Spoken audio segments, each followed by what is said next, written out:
Voilà, messieurs et dames, bonjour et bienvenue à l'émission Espace Impact. Espace Impact, aujourd'hui, nous allons parler de l'actualité du pays. On va commencer avec le 39e anniversaire de l'UDPS depuis sa création, savoir les objectifs même de la création de ces partis politiques qui viennent de totaliser aujourd'hui 39 ans d'existence et qu'est-ce qu'ils ont déjà atteint comme objectif dans 39 ans. Et nous allons parler encore de la nomination du Premier ministre, dossier Bakata Katanga dans le Haut-Katanga, Lubumbashi particulièrement. C'est avec Dani Kabongo, le président de la Ligue des jeunes de l'UDPS, Fédération de Lubumbashi, que nous allons traiter ces quelques sujets d'actualité que nous avons bien sûr épinglés. Dani Kabongo, bonjour et bienvenue à votre émission. Bonjour. Oui, Dani Kabongo, ça fait longtemps que vous êtes passé dans cette émission.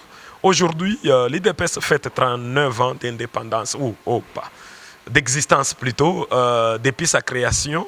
Et qu'est-ce que vous avez retenu de l'existence de l'UDPS, les objectifs qui avaient poussé les 13 parlementaires à créer l'UDPS?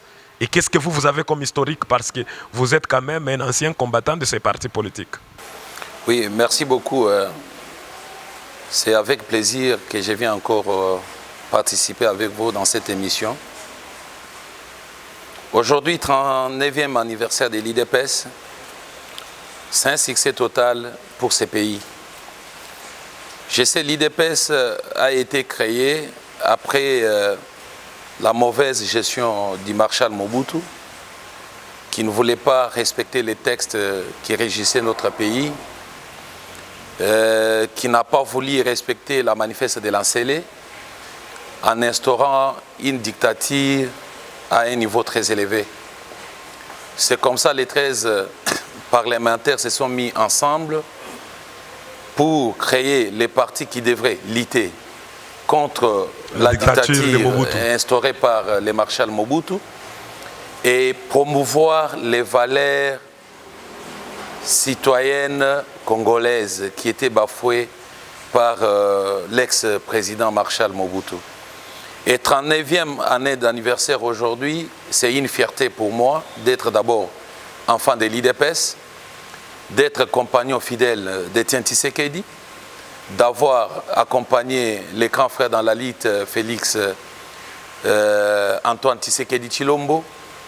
Et aujourd'hui, nous sommes en train de matérialiser petit à petit tout ce qui a été prévu par les 13 parlementaires avec les patriarches Étienne Tshisekedi.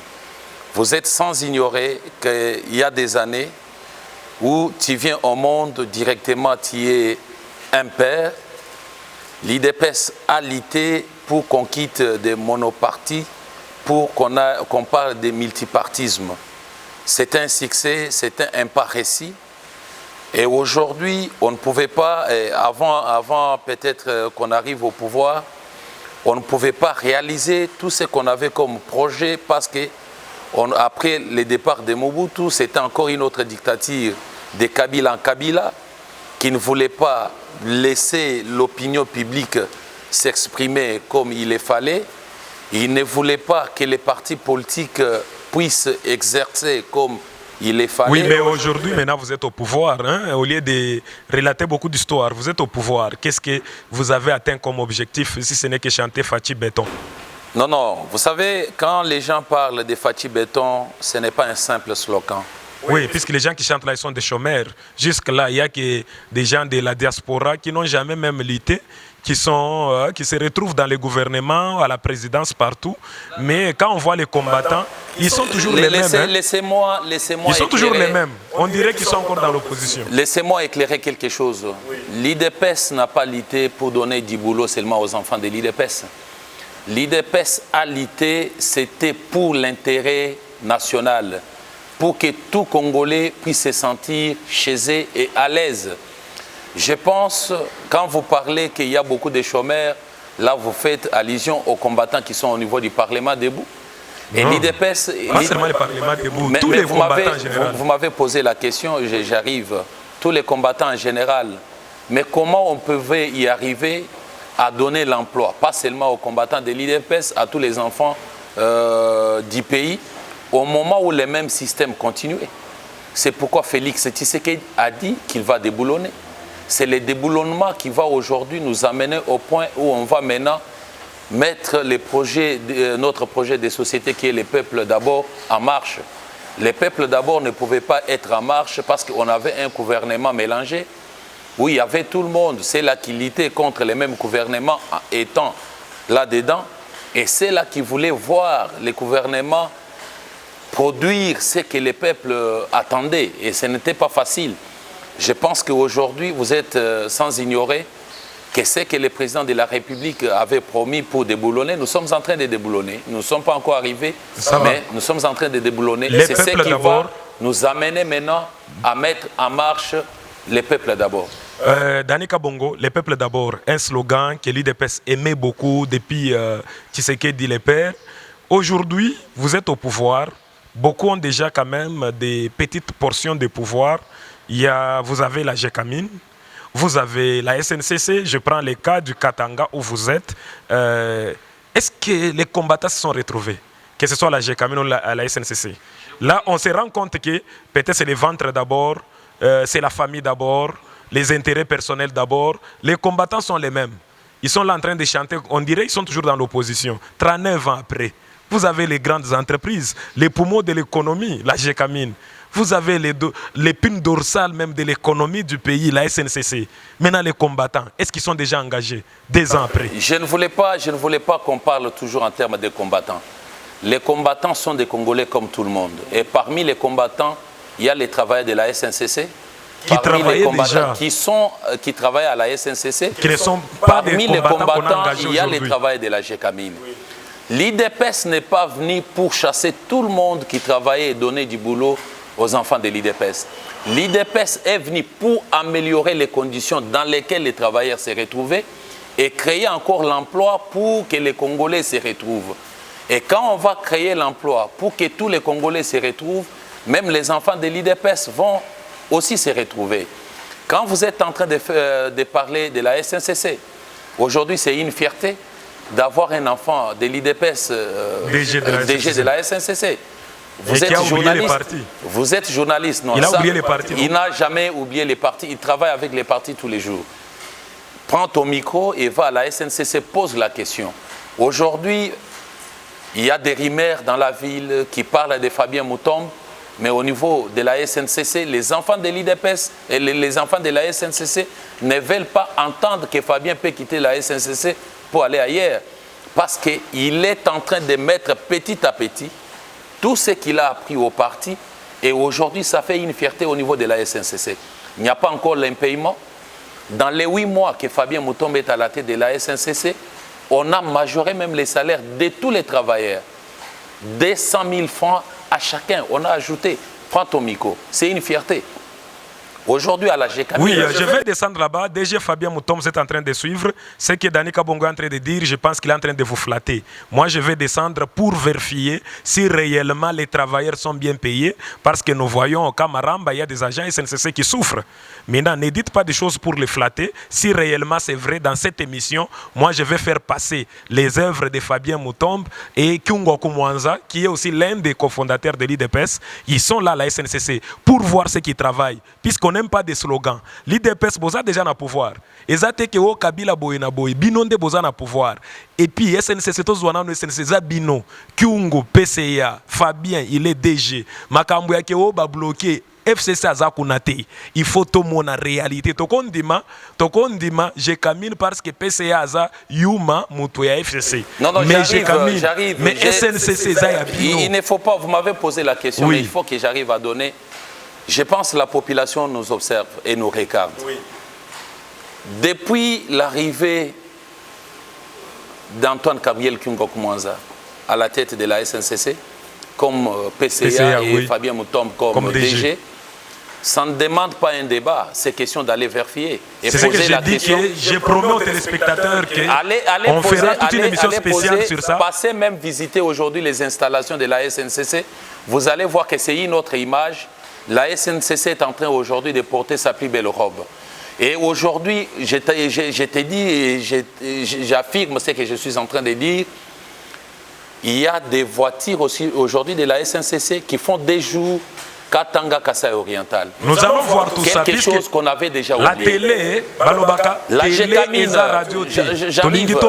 j'arrive. Oui. Allez aujourd'hui à la Gécamine. Là-bas, n'en parlons pas, il y a à rien. Chitourou. Non, Gécamine, il n'y a rien jusque-là. Non, ne dis pas ça. Oui. Ne dis pas ça. L'arrivée de Sam Lukonde à la tête de la Gécamine, il n'y a pas encore. Je vois qu'il est trop pris dans l'association socioculturelle, c'est là qu'il est beaucoup. Non, non. Sam travaille pour la société. Et c'est aussi une fierté aujourd'hui. C'est un bon choix pour le président de la République de placer Sam Lukonde à la tête de la Gécamine. Ça va, comme vous faites l'avocat de Sam Lukonde et de Fabien Moutombe, je pense que vous allez leur dire, peut-être ils n'ont pas le temps de suivre cette émission, que nous allons descendre à la Gécamine et la RCNCC pour voir les œuvres. Je ne fais pas l'avocat. Ce sont des grandes entreprises de ces pays qui doivent faire la fierté du chef de l'État parce qu'il a mis ces hommes à la tête de ces grandes entreprises. Je ne fais pas l'avocat, je suis le choix, je vis avec les travailleurs et de la Gécamine et de la SNCC. Nous connaissons comment ils menaient leur vie. Et aujourd'hui, ils sont fiers d'être engagés à la Gécamine et à la SNCC. 30 ans et 39 ans après la création de l'UDPS, aujourd'hui, vous pensez que l'UDPS a atteint même un grand pourcentage de ses objectifs? Ou il y a encore du chemin? C'est un parcours. Les trous étaient profonds. Vous savez, Mobutu a détruit ces pays plus de 30 ans et Kabila est venu encore enfoncer les clous à un niveau très élevé avec les 18 ans de chaos. Et Félix Tshisekedi qui est arrivé à la tête de ces pays il y a maintenant 2 ans, vous êtes en train de voir l'évolution des choses. On a aujourd'hui restauré la justice qui n'existait pas encore au Congo. Il y a la liberté d'expression, il y a la gratuité de l'enseignement parce qu'il y a les enfants qui ne savaient même pas que l'État pouvait prendre en charge l'enseignement de base. Aujourd'hui, c'est une réalité. C'est pour vous faire voir, si les 2 ans que nous avons presque perdus, parce qu'on était ensemble avec ceux-là qui ne voulaient pas voir ces pays décoller, aller de l'avant, si les présidents avaient un gouvernement qui est lui-même contrôlé à 100%, je pense qu'on devrait encore faire un grand pas. Et aujourd'hui, je pense tout marche mieux et les Congolais est fier d'être aujourd'hui Congolais dans sa peau, partout où il passe. Il est honoré. Il a d'abord ouvert des portes qui étaient fermées pendant plusieurs années au niveau de la politique internationale. Aujourd'hui, nous sommes respectés, que ce soit en Afrique ou bien sur les plans. Je voulais parler de ça au niveau de l'Afrique. Le chef de l'État, Félix Antoine Tshisekedi, est élu ou bien il est passé président de l'Union africaine. Mais on se rend compte qu'à peine même qu'il est allé le jour de l'investiture ou bien de sa prise du pouvoir là-bas, il a pris que des combattants là-bas. Donc l'UDPS, on dirait, c'est toujours la même façon de gérer les choses, qu'on prend les combattants qui vont là-bas. Maintenant, on se demande, là-bas, ils vont encore crier Fatibé, béton. Ou bien ce sera comment? Puisqu'on a pris tout le monde. On a vu des combattants accrédités qui sont là-bas. Certains même disent qu'en tout cas, là-bas, n'allez pas avec l'histoire que seulement telle province, seulement les frères biologiques et des origines de telle province. Là-bas, c'est une histoire de tout un continent. Mon cher ami, moi je pense que vous êtes un grand homme médiatique dans cette ville et vous êtes suivi partout au Congo. Et vous devrez un peu faire la part des choses, ne pas plus s'éterniser sur ce qui se passe dans les réseaux sociaux. Félix Tshisekedi, comme président de la République, il n'a pas pris seulement les combattants pour travailler. À combien plus forte raison président de l'Union africaine? Je pense que ce sont des rumeurs qui circulent. Le président a nommé ce qu'on appelle panel, qui doit des experts au niveau des Nations Unies. Et vérifie bien, il a nommé Tumbaloaba. Tumbaloaba n'a jamais été de l'IDPS. Tumbaloaba n'a jamais adhéré à l'IDPS, même une journée. Il était avec Kabila. Il était avec Kabila. Ce qui compte, même professeur Ndayouel. Ce qui compte, Ndayouel n'est pas de l'IDPS. Il était dans les histoires des Senko et autres. Ce qui compte chez Félix Tshisekedi, c'est l'amour du pays, c'est la capacité de servir son pays. C'est tout ce qui compte. Si réellement Félix pensait seulement aux combattants, mais moi, Dani Kabongo, je devrais être dans cette ville gouverneur. Je devrais être vice-gouverneur. Mais voilà que nous sommes encore en attente parce qu'il y a eu des choses qu'on devrait d'abord faire, privilégier l'intérêt national, l'unité. C'est là où le président a pris un grand travail pour le faire. Cette histoire-là qui a amené les combattants au niveau de l'Union africaine, c'est juste ceux-là qui veulent encore saper l'image du chef de l'État qui les disent. Peuple d'abord, l'UDPS au pouvoir, avec l'Union sacrée de Tshisekedi, mais il crée encore des troubles dans des provinces. Avec l'Union sacrée, ça crée des troubles. Vous avez commencé d'abord au niveau de l'Assemblée, le bureau est tombé. Vous êtes allé faire tomber les gouvernements. Vous avez fait tomber les bureaux du Sénat. Maintenant, là, c'est dans des provinces. Là, le bureau Kashoba est tombé avec des montants que vous avez créés vous-même. Et actuellement, c'est Kyungo Kumwanza qui est votre allié, qui joue l'intérim, qui est le président du bureau d'âge. Vous ne trouvez pas que l'Union sacrée est venue créer un peu des troubles au pays alors que le pays était déjà dans une crise? Et maintenant, là, ça continue encore à créer des problèmes puisque avec la chute de Kashoba, il y a des originaires du Haut-Katanga aussi qui se sont levés pour même faire face à Kyungu, dire qu'il ne peut pas prendre la tête de la province ou bien de l'Assemblée parce qu'il n'est pas originaire du Haut-Katanga, il doit aller dans sa province d'origine. Comment vous trouvez un peu l'histoire qui s'est passée à l'Assemblée? Merci beaucoup. La chute du bureau de l'Assemblée provinciale, c'est une suite logique de la création de l'Union sacrée. Le président a créé l'Union sacrée, c'était pour appeler les enfants perdus à adhérer à une nouvelle vision pour sauver les pays qui étaient toujours dans les chaos. Et Kashoba a adhéré à la vision. J'arrive. Vous savez, la création de l'Union sacrée, il y a les gens qui pensaient que c'était quelque chose qui ne pouvait pas aller de l'avant. Mais nous avons vu Mabunda chiter au niveau de l'Assemblée nationale et le ciel a gardé la même couleur. Nous avons vu le Premier ministre Ilunga chiter aussi. Je n'ai pas vu même la pluie au ciel. Le ciel a respecté les temps. Le plus fort Tamboué Mwamba est tombé aussi. Mon cher, on va y aller. Je pense qu'il y en a qui parlaient d'arrêter les temps, mais je n'ai pas vu même des personnes en route pour réagir. C'est pour vous dire... On n'a pas paralysé les pays. La machine de l'Union sacrée, je l'ai toujours dit, c'est l'arche de Noé. Tu adhères, tu as la vie, tu n'adhères pas, tu n'as pas la vie. L'Assemblée provinciale est tombée. C'est une suite logique. Donc le gouvernement provincial va tomber aussi. FCC a perdu la majorité. Et aujourd'hui, la majorité, c'est l'Union sacrée. Et les bureaux étaient constitués par les membres du FCC. C'est une suite logique et ces bureaux-là ne pouvaient pas exister. C'est la même chose que vous êtes en train de parler du gouvernement provincial. Je pense qu'on donne le temps au temps. C'est jeudi ici, nous allons partir aux élections. Aujourd'hui, lundi, on dépose déjà les candidatures au niveau de l'Assemblée. Et nous allons élire un président et un bureau de l'Union sacrée pour servir maintenant dans les bureaux où l'IDPS va se retrouver maintenant. Écoutez, nous ne travaillons pas pour que l'IDPS se retrouve, mais nous travaillons pour que la population en général se retrouve. Donc ce n'est pas seulement vous faites tout pour vous retrouver, c'est ça la guerre. Ce n'est pas seulement les membres de l'IDPS qui ont voté Félix Tshisekedi comme le chef de l'État, mais c'est tous les Congolais. C'est pourquoi nous travaillons pour l'ensemble de la population. On ne travaille pas pour l'IDPS seul. Quand vous êtes en train de parler que Kyungo Kumwanza, il y a les autochtones. Qui est autochtone, qui ne l'est pas? Jean-Claude Kazembe est contre ça. Non, moi je ne vais pas... Dans sa lettre qu'il a adressée au chef de l'État, je ne vais pas parler, il est contre les non-originaires. Des petits esprits. Je ne vais pas parler des petits esprits. Jean-Claude Kazembe n'est pas un petit esprit. Je ne voulais pas parler des petits esprits. Il fut gouverneur, les petits esprits s'éternisent et parlent trop des tribus au lieu de parler du pays, parler de la nation. Kyungo Kumwanza a été voté dans cette ville de Lubumbashi. Tout député sur la liste de cette ville ou bien au Katanga a le droit d'être président ou bien dans les bureaux de l'Assemblée provinciale.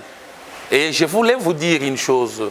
Aujourd'hui, les Haut-Katanga, Lubumbashi, ce n'est pas une ville comme les autres. Aujourd'hui, c'est une ville cosmopolite. C'est une ville cosmopolite. Comme Kinshasa. Je vous dis, 6 mois d'Annie Kabongo, j'étais député provincial, je devrais déposer ma candidature pour être président au niveau du bureau de l'Assemblée provinciale.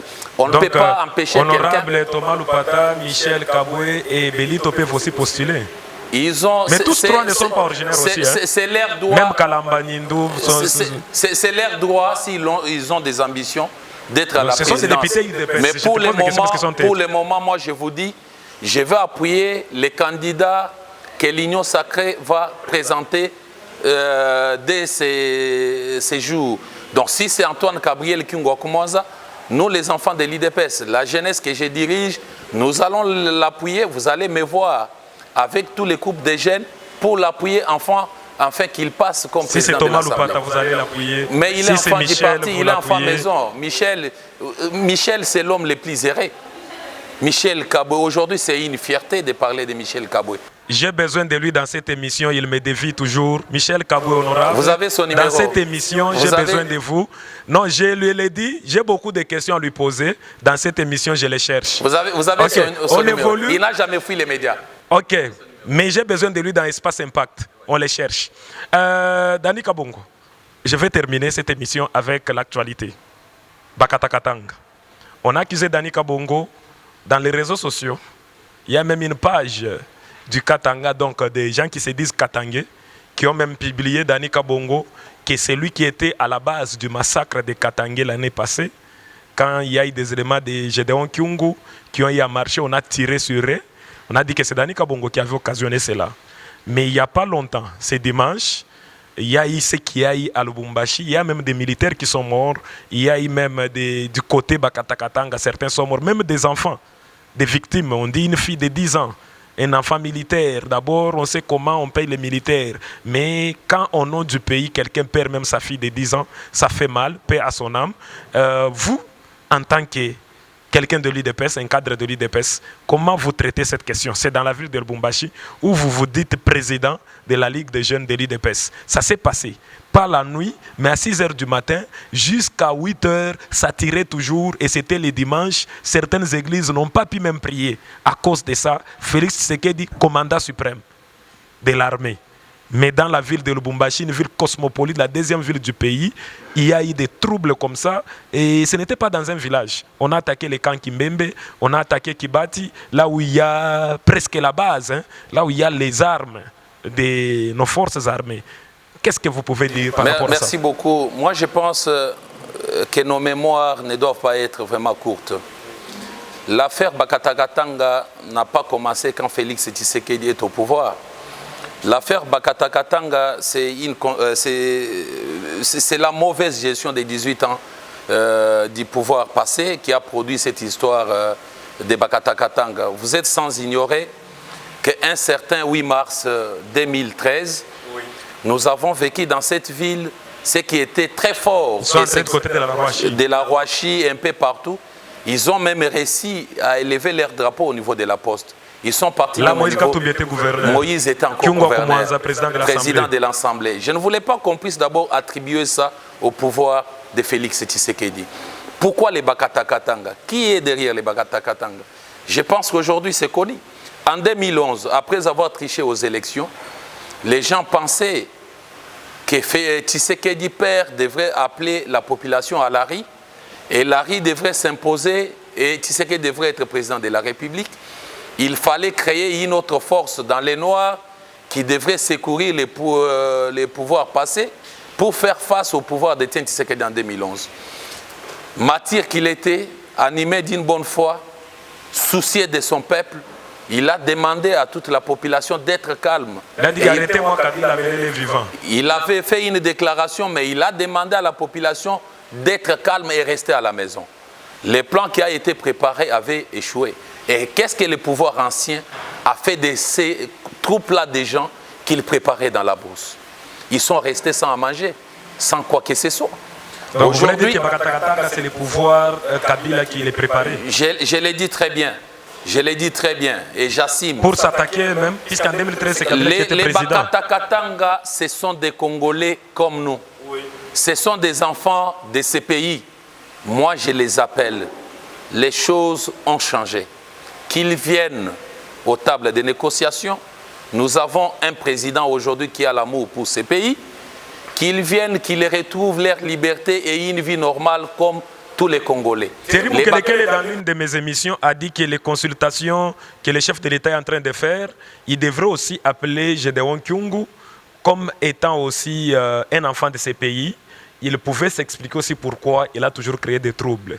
Mais les services de la présidence n'ont pas même fait mention à ça, alors que Gédéon n'est pas n'importe qui. Il y en a qui vont même au nom du Katanga, qui parlent là-bas, peut-être qui salissent même l'image de Gédéon, Alors que si Tshisekedi veut maîtriser la chose, il peut approcher Gédéon, lui demander qu'est-ce qu'il cherche et qui sont derrière lui. Gédéon va dire tout en face parce que Gédéon ne peut pas être fort devant Tshisekedi. Mais pourquoi Tshisekedi ne veut pas approcher Gédéon? Je pense on doit quitter un peu les sentiments inutiles. Le président Félix a dit « Je suis venu pour que les méchants ne puissent pas périr ». Si Gédéon Kyungu Mutanda hier était parmi les méchants, il peut se convertir aujourd'hui. Il peut se convertir. Et il est voilà congolais. Même la vision de l'union sacrée. Si aujourd'hui Gédéon Kyungu Mutanda veut servir ses partis, il sait là où il peut toquer pour rencontrer les chefs de l'État, parler avec lui. Le président Félix reste ouvert. Gédéon Kyungu est enfant de ces pays. Gédéon Kyungu n'est pas rwandais, n'est pas burundais. Il est congolais, il est katangais, comme tous les autres. Pourquoi avoir pardonné peut-être Ngoï Kassanji, pardonner Lambert Mende, mais ne pas pardonner Gédéon Kyungu? Il est le bienvenu. Qu'il vient et maintenant là pour travailler pour l'intérêt national. Le président reste ouvert pour tout le monde. Moi, j'insiste encore. Je demande à tous les parents qui acceptent que leurs enfants soient manipulés dans cette histoire-là de Bakatakatanga, qui n'aura jamais l'aboutissement. Qu'il amène les enfants. Aujourd'hui, on a créé l'école de Caire. On est en train de former les militaires, les policiers. Qu'on amène tous ces enfants-là qui soient formés pour l'intérêt de la nation. Que ce soit dans l'armée ou bien dans la police, mais pour servir la nation. Qu'ils quittent la brousse, qu'ils retrouvent la vie normale. Il y a quelqu'un qui a les bras ouverts pour les accueillir. Et c'est Félix Tshisekedi. Oui, par rapport à ce qui s'est passé hier, est-ce que vous avez des informations de ce qui s'est passé et qu'est-ce que les éléments Bakatakatanga cherchent? Moi, je pense, je ne suis pas un agent de renseignement ou bien de sécurité. C'est une question que vous pouvez poser à nos forces des armées ou bien sécuritaires. Je félicite, je profite de cette occasion pour féliciter nos militaires, les patrons de l'ANR, son adjoint, tel qu'il, je les ai vus au four au moulin pour que la paix règne dans la ville. Je pense que c'est à ce niveau-là que tu dois poser des questions parce que c'est qui ont des informations fiables pour nous montrer, ou bien s'il y a peut-être un procès public, parmi ceux-là qui sont arrêtés. Vous confirmez que les massacres de l'année passée, vous avez été parmi les gens qui avaient orchestré cela? Les massacres de Bakatakatanga, tels qu'on l'avait publié dans les réseaux sociaux, que c'est vous qui voulez qu'on tue tous les Katangais? Mon cher ami, je pense, aujourd'hui, le nom de Dani Kabongo est cité partout. Je ne sais pas, et je sais que c'est la fidélité envers ces pays, envers les partis, envers les présidents de la République. Et il y a les gens qui veulent me voir partout. C'était au mois de mars de l'année passée que cette histoire s'est passée à Kasumbalès. Et moi, d'ailleurs, je n'étais pas dans la ville, j'étais à Kinshasa. Mais j'étais aussi fort surpris de voir mon nom sur les pages des soi-disant Katangais. Je voulais vous dire une chose. Les gens là qui utilisent aujourd'hui les noms des Katangais ne sont pas des véritables Katangais. Les Katangais ne sont pas dans cette histoire-là. Qui est ce Katangais-là qui va accepter aujourd'hui que leurs frères continuent à mourir? Qui est ce Katangais-là qui va accepter que chaque jour, quand on se réveille, il y a du désordre dans la ville? Ce sont des gens qui créent du désordre, qui sont en train de protéger leurs intérêts égoïstes et parler au nom du Katanga. Le Katanga n'est pas dans cette histoire-là de Bakatakatanga. Il y a juste les gens animés de mauvaise foi. Si vous parlez de Katangais, Fabien Mutombeki, Dani Banzaeki, Sam Lukondeki, Michel Kaboeki, Koko Moulongoeki, ce sont des Katangais, Kungo Kumanzeki. Ce sont des gens qui travaillent jour et nuit pour que la province aille de l'avant, pour que le pays marche. J'aimerais qu'on fasse une différence entre les vagabonds qui créent du désordre dans la ville et les Katangais. Les Katangais sont derrière les chefs de l'État pour que le pays aille de l'avant et que cette province qui a été oubliée pendant plusieurs années porte sa plus belle robe. Ok, merci beaucoup Dani Kabongo. Je pense que c'est votre conclusion parce que nous avons déjà consommé toutes les minutes. Mesdames et messieurs, nous sommes arrivés complètement à la fin de cette émission. C'est avec plaisir qu'on vous l'a présenté. Je vous dis merci, bye et à la prochaine.